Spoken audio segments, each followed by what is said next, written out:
जी नमस्कार दोस्तों। आज से हिंदी का न्यू बैच स्टार्ट हो रहा है आपके अपने YouTube channel study plus point पर, जो कि यूपी पुलिस कांस्टेबल व लेखपाल भर्ती के संज्ञान में रखकर चलाया जा रहा है। ये बैच पूरा कंप्लीट आपको पढ़ाया जाएगा और आज से नया टॉपिक हम स्टार्ट करने जा रहे हैं, जो कि हिंदी का बहुत ही महत्वपूर्ण टॉपिक होता है वो, जिससे हर एग्ज़ाम में 2 या 3 क्वेश्चन अवश्य ही आते हैं। जो कि आज का जो टॉपिक है वो है हमारा वर्णमाला।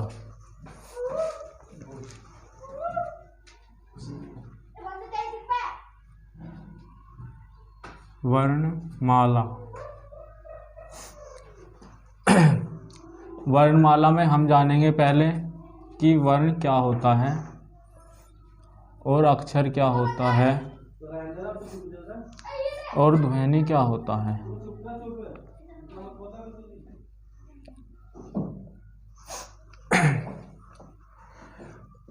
वर्ण वे होते हैं जिनके टुकड़े न किए जा सके,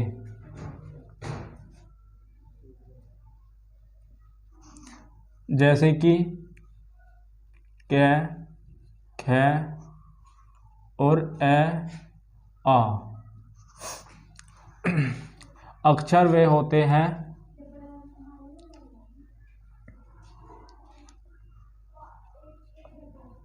हैं जिन्हें नष्ट न किया जा सके, जैसे ए, आ आदि। ध्वनि वर्ण वे होते हैं जिनका उच्चारण करते समय हमारे मुख से अलग अलग आवाज़ निकलती है, वह ध्वनि कहलाता है। वह ध्वनि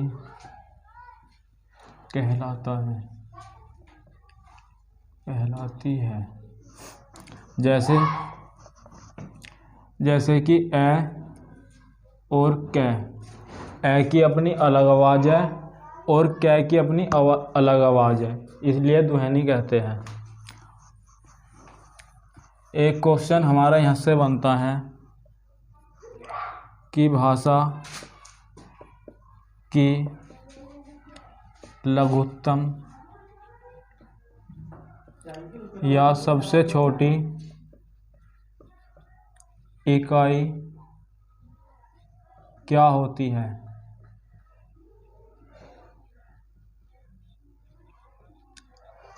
तो इसका उत्तर, यदि ऑप्शन में ध्वनि है तो ध्वनि होगा, अगर ध्वनि नहीं है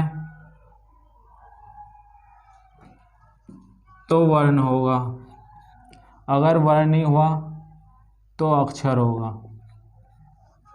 ठीक है जी। अब आ जाओ भाषा की सबसे बड़ी या बृहत्तम इकाई होती है वाक्य, क्योंकि पहला बना ध्वनि से बना वर्ण, वर्ण से बनेगा अक्षर, अक्षर से बनेगा पद, अक्षर से बनेगा शब्द, शब्द से बनेगा पद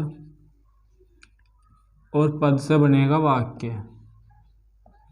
इसलिए भाषा की सबसे बड़ी इकाई क्या हुई? वाक्य। और भाषा की सबसे छोटी इकाई होती है हमारी ध्वनि। अगर ऑप्शन में ध्वनि हुआ तो उत्तर हमारा ध्वनि होगा, तीनों दे रखे तब भी हमारा ध्वनि होगा। अगर ध्वनि नहीं है तो फिर वर्ण होगा, अगर वर्ण भी नहीं है तो फिर हमारा अक्षर होगा। ठीक है दोस्तों।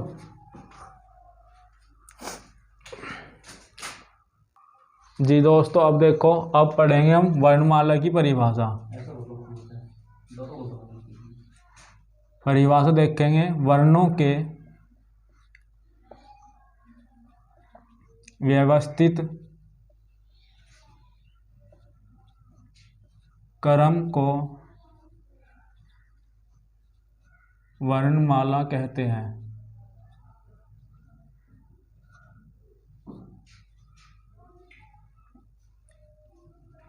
क्योंकि इनों का अलग अलग सीक्वेंस है, पहले स्वर, फिर वर्ण, फिर कै वर्ग, फिर च वर्ग, फिर ट वर्ग। इस तरीके से वर्णों का क्या हो गया? क्रमबद्ध हो गया। अब देखेंगे वर्ण के भेद। वर्ण के भेद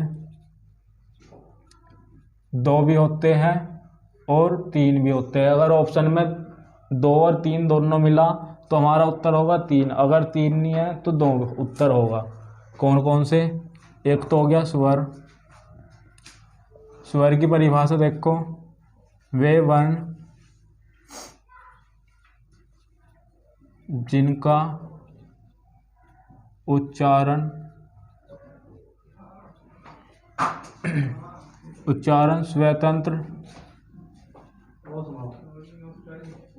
स्वतंत्र पूर्वक हो,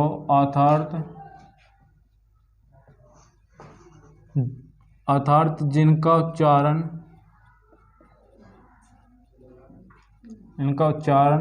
बिना किसी वर्ण की सहायता से हो। अब देखो, अब देखेंगे व्यंजन।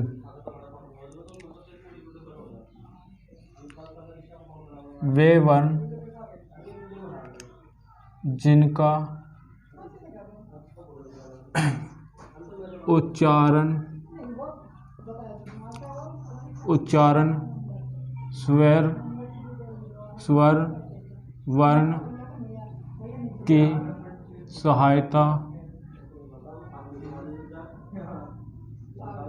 सहायता से हो, उन्हें व्यंजन कहते हैं। क्योंकि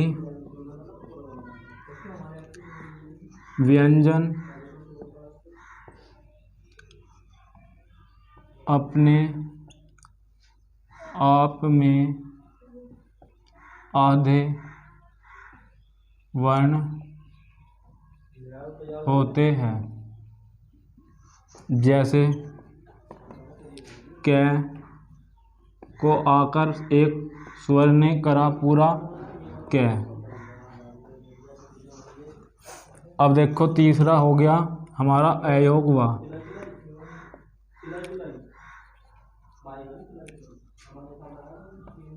वे वर्ण जिनका धर्मवीर, वे वर्ण जिनका उच्चारण हम नहीं तो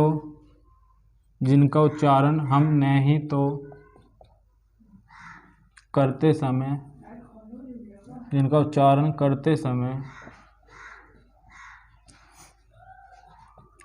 हम नहीं तो स्वर वर्णों में व न ही व्यंजन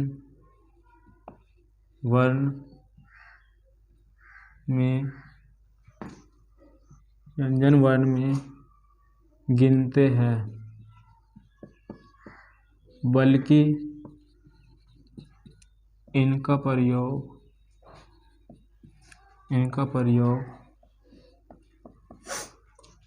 स्वर व व्यंजन के साथ साथ करते हैं। ये आयोगवा हिंदी में होते हैं दो, इनकी संख्या होती है दो, एक तो अनुस्वार और एक हो गया, ये होते हैं अनुस्वार होते हैं हमारे दो, इसे कहते हैं विसर्ग। आयोगवा होते हैं हमारे दो, एक इसे कहते हैं अनुस्वार और इसे कहते हैं विसर्ग। ठीक है जी, ये चल दिया इसे। जी चलो आगे चलते हैं। अब पढ़ते हैं हम स्वर। हिंदी में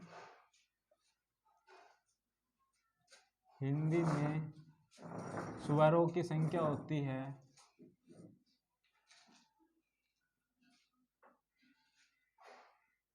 11। ए, आ, ई,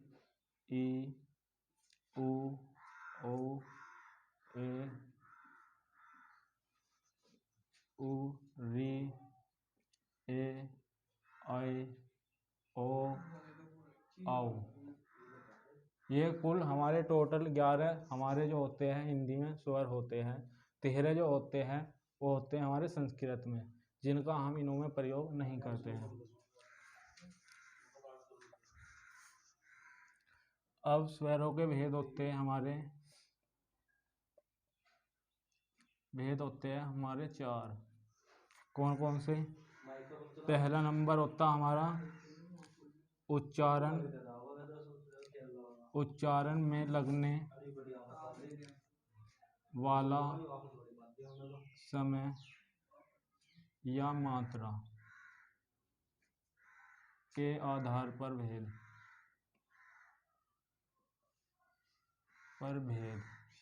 ये होते हैं हमारे 4। ये होते हैं हमारे 3। दूसरा होता है जिह्वा या जीभ के आधार पर भेद। ये होते हैं हमारे 3। तीसरा होता है ओष्ठ की आकृति के आधार पर भेद। ये होते हैं हमारे 2। चौथा होता हमारा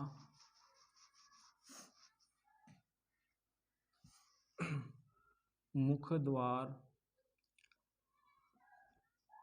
के आधार पर भेद।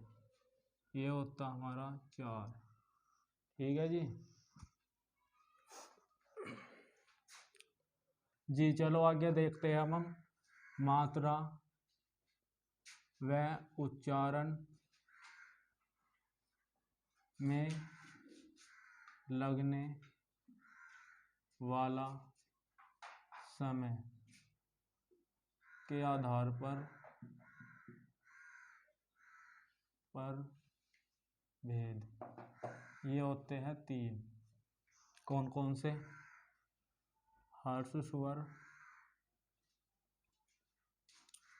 नंबर 1, दीर्घ स्वर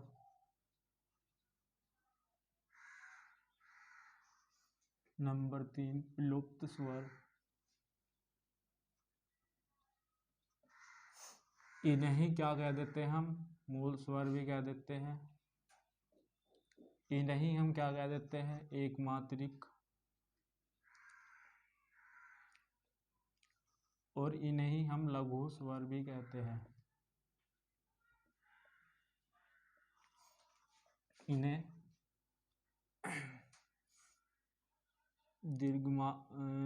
द्विमात्रिक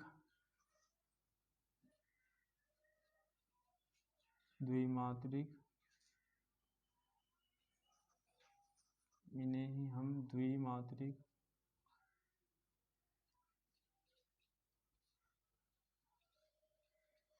और इन्हें ही हम संयुक्त स्वर भी कहते हैं।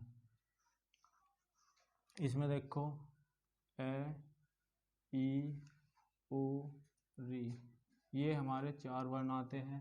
इसमें आ, ई, उ, उ,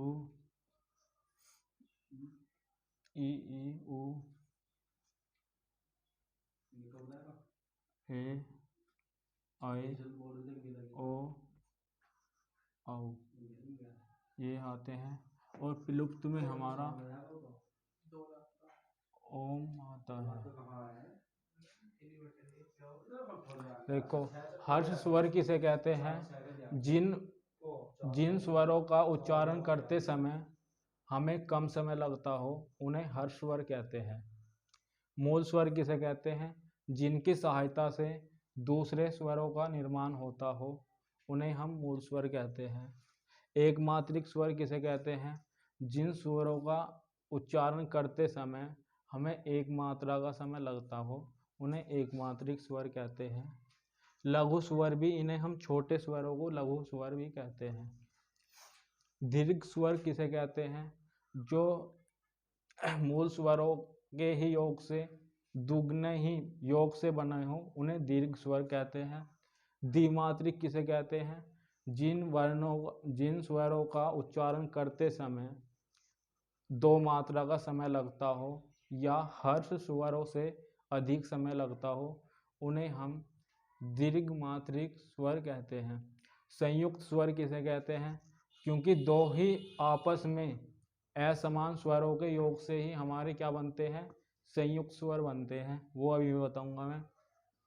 प्लुप्त स्वर किसे कहते हैं, जो हर्ष स्वर और दीर्घ स्वर से भी अधिक समय लगता हो जिनका उच्चारण करते समय। जैसे ही हम किसी चीज को खींच के बोलते हैं, जैसे ओम, उन्हें हम प्लुप्त स्वर कहते हैं। जैसे अरे, ऐसे ही ये क्या होते हैं, हमारे प्लुप्त स्वर होते हैं। और देखो अब मैं ये कह रहा था कि संयुक्त स्वर कौन से होते हैं। संयुक्त स्वर हमारे 4 होते हैं। ये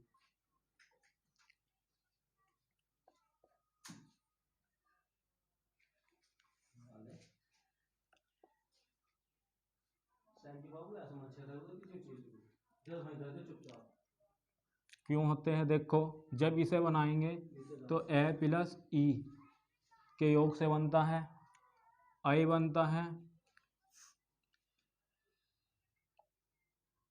ए प्लस ए से, और ओ बनता है ए प्लस ओ से, और औ बनता है ए प्लस ओ से। तो ये असमान स्वर जब आपस में मिलते हैं तो संयुक्त स्वर कहलाते हैं।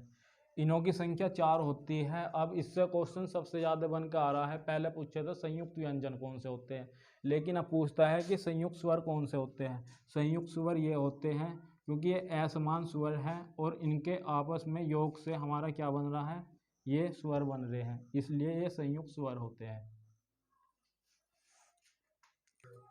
जी आओ अब आगे चलते हैं। जिह्वा या जीभ के उच्चारण के आधार पर भेद ये होते हैं हमारे 3। अग्र स्वर, एक हो गया हमारा मध्य स्वर, एक हो गया हमारा पश्च स्वर। ये हमारा दूसरा भेद पश्च स्वर। अग्र स्वर कौन कौन से होते हैं? ई, ए, आए और री, ये होते हैं हमारे 5। मध्य स्वर होता हमारा सिर्फ एक ए, और पश्च स्वर होता आ, उ, और ओ, आओ, ये होते हैं हमारे पश्च स्वर। इनसे क्वेश्चन हमेशा बनता आया है, पूछेगा अग्र स्वर मतलब जीभ का जब हम उच्चारण करते समय जीभ का अग्र भाग प्रयोग करें तो हमारा अग्र स्वर होते हैं ई, ए, औ, अय, री, ये 5 वर्ण होते हैं। मध्य स्वर जब हम जीभ के मध्य स्वर का मध्य भाग का प्रयोग करें तो ए होता है, और जब हम पश्च भाग का प्रयोग करें आ, उ, ओ, औ, ये हमारे होते हैं पश्च स्वर। अब तीसरा भेद होता हमारा ओष्ठ की आकृति के आधार पर भेद। ये होते हैं हमारे 2, एक तो वृत्ताकार,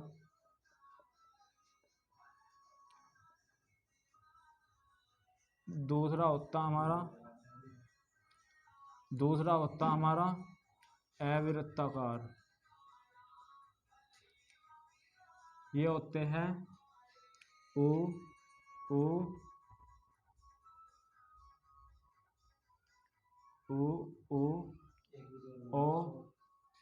औ। अवृत्ताकार में ए, आ, ई,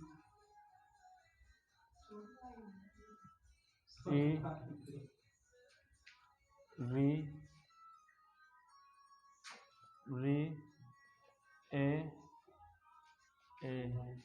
ये होते हैं हमारे अवृत्ताकार। वृत्ताकार क्या होते हैं? जिनका उच्चारण करते समय हमारे मुख गोल गोल वृत्ताकार बनाए, उन्हें हम वृत्ताकार स्वर कहते हैं। और अवृत्ताकार वे होते हैं जिनका उच्चारण करते समय हमारे होठ जो है वो वृत्ताकार गोल गोल नहीं बनाते, उन्हें अवृत्ताकार कहते हैं। वृत्ताकार में दोनों उ, ओ, औ आते हैं, और अवृत्ताकार में ए, आ, ई, री, ए, औ, आई आते हैं। देखो जी, अब आ गया हमारा चौथा भेद, मुख द्वार के आधार पर भेद। ये होते हैं हमारा 4, एक होता विपरीत, एक होता हमारा अर्ध विपरीत,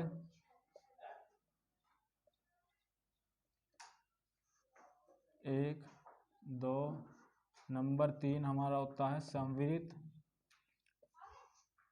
नंबर 4 होता हमारा अर्ध संवृत। ये क्या होता है? विपरीत माने खुलना, पूरा मुंह खुलना।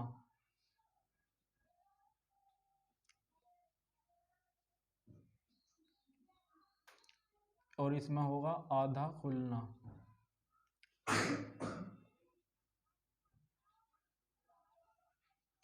और ये होगा लगभग बंद।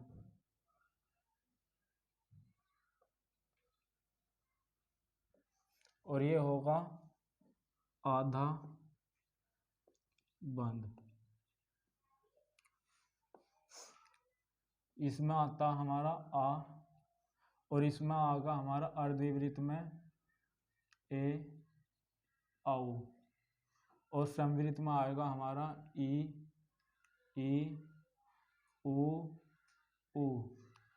अर्ध संवृत में आएगा हमारा ए, और जी आपका ए,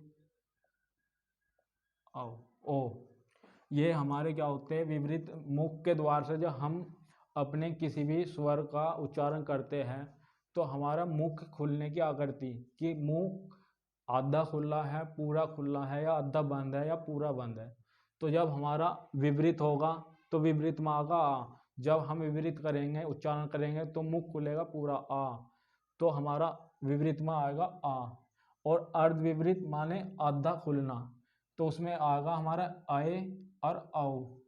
और सम्मिलित माने लगभग बंद, सम्मिलित का मतलब होता है बिल्कुल बंद, तो हमारा होगा ई उ ऊ। अर्ध सम्मिलित में होगा आधा बंद, ए ओ। ये हमारे होते हैं, ये स्वर के 4 भेद हमारे आज समाप्त होते हैं। और कल से हम व्यंजन के बारे में पूर्ण रूप से पढ़ेंगे। सभी दोस्तों को नमस्कार, जय हिंद।